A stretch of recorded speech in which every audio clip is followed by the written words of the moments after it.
Welcome back to another technical deep dive here in the debug zone.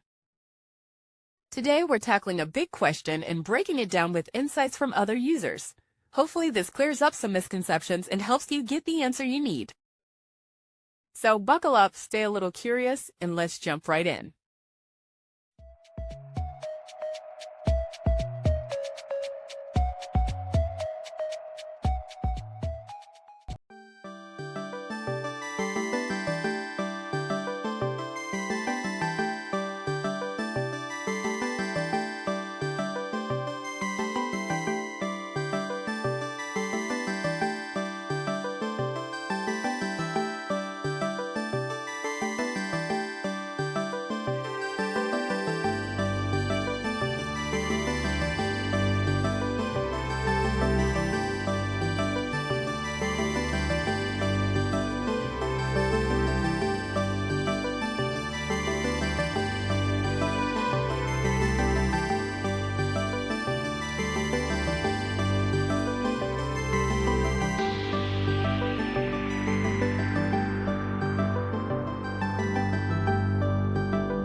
And that's a wrap. I hope you found the answer you were looking for. If you did, take a second to hit that subscribe button. It really helps out.